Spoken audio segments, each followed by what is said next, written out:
તો ચાલો આપણે હવે શરૂઆત કરીએ. તો કે 11 સાયન્સમાં એડમિશન લીધા પછી તમને પહેલી વસ્તુ શું આવડવી જોઈએ? બધી પરીક્ષાનું નામ આવડી ગયું તમને, બરાબર? બધાના ફૂલ ફોર્મ પણ આવડવા જોઈએ. હવે વાત કરીએ કે વિષય ક્યાં ક્યાં આવે. તો કે મેઇન 3 વિષય મેં તમને કીધું એમ. તો કે તમે 11મા ધોરણમાં ભણ્યા એ 10મા ધોરણનું થોડુંક બ્રીફ ડિસ્ક્રિપ્શન છે. તો કે પહેલામાં પહેલો વિષય આપણે તમને સ્પેલિંગ પણ આવડવા જોઈએ. તો કે પહેલામાં પહેલો વિષય કયો આપને ખબર છે ભાઈ? જીવ વિજ્ઞાન. પછી બધાને ખબર છે કયો આવે? રસાયણ વિજ્ઞાન. પછી કોણ આવે? તો કે ભૌતિક વિજ્ઞાન. પછી તો કે ગણિત. અને પછી તો કે અંગ્રેજી અને સંસ્કૃત. આટલા વિષય છે, પણ એ બધાનું ઇંગ્લિશ આવડવું જોઈએ. તો કે ભાઈ જીવ વિજ્ઞાનને કહેવામાં આવે બાયોલોજી. પેલા તો આપણે લખીએ બાયોલોજી. હવે એનો સ્પેલિંગ શું? બાયોલોજીનો સ્પેલિંગ ઘણા પેપરો આપણે અમે ચેક કરતા હોય ત્યારે થોડાક સમય પછી સ્પેલિંગ લખીને આવે બાયોલોજીનો ને કેમેસ્ટ્રીનો, તો એ જ ખોટો લખે. તો એના કરતાં પહેલાં આપણે એકવાર હિંમત રાખીને અથવા આપણે ખબર પાડીને કે ભાઈ આપણે સ્પેલિંગ મગજમાં બેસી ગયો, પછી તમને વિષય મગજમાં બેસે. તો ચાલો ભાઈ, બાયોલોજી મારે ક્યાંક પેપર આવ્યું તો મારે લખવું છે, તો એનો સ્પેલિંગ શું થાય યાદ રાખજો ભાઈ. યાદ જ હશે પણ છતાંય રિવિઝન માટે BIOLOGY. બાયોલોજી, બાયો એટલે BIO, લોજી એટલે LOGY. ચાલો, રસાયણ વિજ્ઞાનનો સ્પેલિંગ. તો કે રસાયણ વિજ્ઞાનને આપણે ઇંગ્લિશમાં કેમેસ્ટ્રી કહીએ. મોટા ભાગના વિદ્યાર્થી આમાં ભૂલ કરે, સ્પેલિંગ વાંચીને ઊંધું જ બોલે. કંઈ ખબર અમુક વખતે તો ખબર ન પડે કે શું બોલે છે. એટલે કે રસાયણ વિજ્ઞાનને ઇંગ્લિશમાં કહેવાય કેમેસ્ટ્રી, પણ તમે એનો સ્પેલિંગ જોશો ને તો ઘણા એને ઊંધું જ વાંચે. જોઈએ આપણે તો કે એનો સ્પેલિંગ થાય કે, એટલે કે ઈ નહીં. શું આવે? કે એટલે CHE. અને મિસ્ટ્રી એટલે MISTRY, કેમેસ્ટ્રી. બરાબર? અને ચેમેસ્ટ્રી વાંચે ઘણા. એટલે એ ધ્યાન રાખવું આપણે. 11-12માં આવ્યા પછી આપણને ખબર હોવી જોઈએ કે આને કેમેસ્ટ્રી કહેવાય. બરોબર? અને ત્યારબાદ ભૌતિક વિજ્ઞાનને ભાઈ શું કહેવામાં આવે છે? તો કે એને કહેવામાં આવે છે ફિઝિક્સ. તો કે ફિઝિક્સનો સ્પેલિંગ ઘણા FIZI ક્યાંય તો F થી ચાલુ થાય, તો F કેમ નો આવ્યો? બરોબર? એટલે F એટલે ક્યાંથી ચાલુ થાય? ફી નો થાય PHY, અને ઝિક્સ નો થાય SICS. બરોબર? થોડીક વાર પછી અમે પેપરોમાં જોઈએ તો એમાં લખેલું હોય FIZIK. આ કયા વિષય ક્યાંથી ગોતતા આવ્યા સ્પેલિંગ? એટલે એવું થાય આમાં. એટલે પેલા તો આપણે સ્પેલિંગ તો કમસે કમ આવડવા જોઈએ. એટલે ભાઈ મેથ્સનો સ્પેલિંગ તો બધાને આવડે. મેથેમેટિક્સનો ક્યાં લખવો? ટૂંકું ટચ લખો ને, MATHS. બરાબર? પછી અંગ્રેજી તો એ તો મેઇન વસ્તુ છે. એ અંગ્રેજી ન લખાય ઇંગ્લિશમાં, ઇંગ્લિશ લખાય. અને સંસ્કૃત તો એમાં એને એમ લખાય SN, સંસ્કૃત લખાય એને. એટલે આ રીતના તમારે વિષય આવશે ભાઈ. જીવ વિજ્ઞાન, રસાયણ વિજ્ઞાન, ભૌતિક વિજ્ઞાન. પછી તમને મેં કીધું કે હાલો ભાઈ ફિઝિક્સની બુક કાઢો, તો ઘડીક વાર તો ગોથે ચડી જાય. ફિઝિક્સ એટલે હું પછી યાદ આવે કીધું ભૌતિક વિજ્ઞાન, પણ એના કરતાં મગજમાં બેસવું જોઈએ કે ભાઈ ફિઝિક્સ એટલે કાંઈ કેમેસ્ટ્રીની બુક નહીં કાઢવાની, રસાયણ વિજ્ઞાન. એટલે આટલી બધાને કોમન સેન્સ હોય. એટલે આજ ભલે આપણે આવડતું હોય છતાં એટલા સ્પેલિંગ આપણા મગજમાં આજ પછી આવી જવા જોઈએ. આપણે ક્યાંય પણ લખતા હોય પેપરમાં તો પેલા આટલી વસ્તુ આપણે આવડવી જોઈએ. ત્યારબાદ વાત કરીએ. હવે 3 વિષય છે ભાઈ. હવે ટૂંકું ને ટચ જ કહી દઉં છું. તો કે આ 3 વિજ્ઞાન છે. બરોબર છે? આ પણ એક વિષય છે, પણ વિજ્ઞાન કેટલા છે ટોટલ? 3 છે. આ 3 વિજ્ઞાનમાં સૌથી મૂળભૂત વિજ્ઞાન કયું? તમને એમ કહે કે આ 3 મૂળભૂત વિજ્ઞાન એટલે કે જેમાંથી બીજા 2 વિજ્ઞાનની ઉત્પત્તિ થઈ છે, એવું વિજ્ઞાન કયું? બરોબર છે? તો કે પહેલા તો જ્યાં જૂનો સિલેબસ હતો એમાં આખો એક ચેપ્ટર આવતું. અત્યારે એ ચેપ્ટર નીકળી ગયું છે, પણ હજી તમને ઇન્ટરવ્યુમાં ક્યાંક તો પૂછે જ. ઘણીવાર એવો પ્રશ્ન પૂછે કે તમે કેટલા વિજ્ઞાન તમે ઓળખો છો, જાણો છો? તો તમે કહો કે ભાઈ બાયોલોજી, કેમેસ્ટ્રી, ફિઝિક્સ. એમ કે એમાંથી 3માંથી મૂળભૂત કયું? મૂળભૂત એટલે શું? જેમ કે દૂધ મૂળભૂત છે, તો દૂધમાંથી શું બન્યું ભાઈ?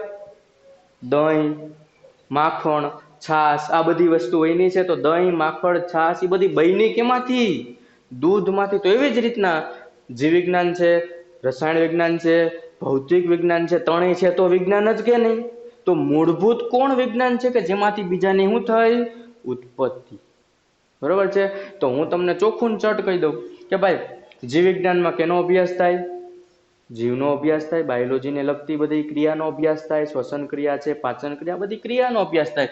રસાયણ વિજ્ઞાનમાં રસાયણોનો અભ્યાસ થાય, બરોબર, બધી વસ્તુ, પાણીનો અભ્યાસ થાય, બધી, પાણી એ મુખ્ય રસાયણ છે, એટલે કે બધી વસ્તુનો અભ્યાસ થાય છે. જ્યારે ભૌતિક વિજ્ઞાનની વાત કરીએ એમાં શેનો અભ્યાસ થાય?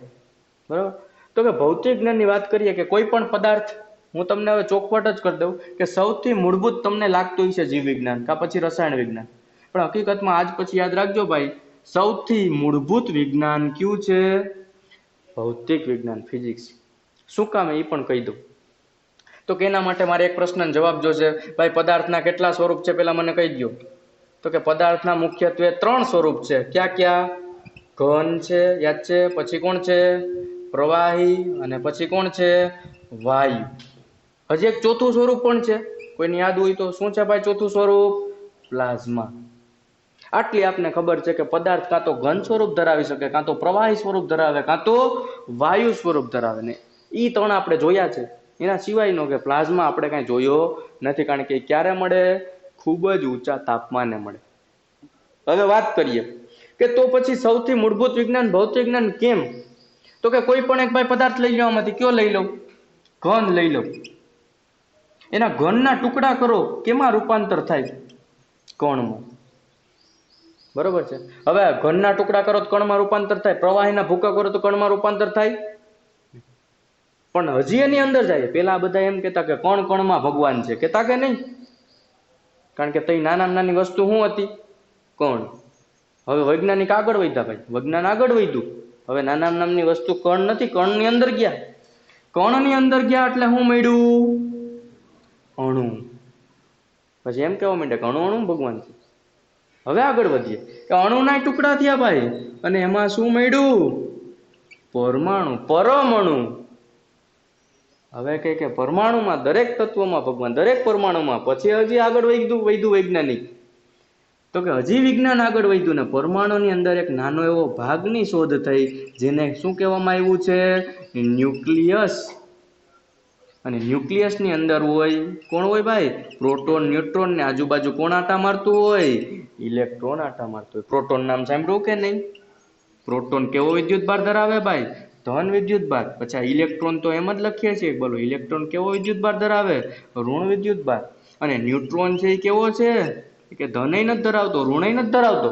એ કેવો છે વિદ્યુત ભારની દ્રષ્ટિએ? તટસ્થ છે. તો હવે વાત કરીએ, આટલું તમે 8, 9, 10 માં જોઈ લીધું. ન્યુક્લિયસ નામ સાંભળ્યું છે તમે 8, 9, 10 માં. પછી પરમાણુ, અણુ બધું નામ સાંભળ્યું છે. હવે તમે 11, 12 સાયન્સમાં આવ્યા એટલે થોડુંક આગળ વધે ને વિજ્ઞાન. તો કે હવે આ પ્રોટોન ને ન્યુટ્રોન ના ટુકડા થયા, અને નાનામાં નાનો કણ બન્યો, જેને કહેવામાં આવે છે ક્વાર્ક્સ કહેવામાં આવે છે. જેને શું કહેવામાં આવે છે? ક્વાર્ક્સ. અને આ ક્વાર્ક્સ નો અભ્યાસ કેમાં થાય છે ભાઈ? ભૌતિક વિજ્ઞાનમાં થાય છે. હવે વિચાર કરો, ક્વાર્ક્સ કેમાં હોય? તો કે કાં તો પદાર્થ કેમાં હોય? ઘન હોય, પ્રવાહી હોય, કાં તો કેવો હોય?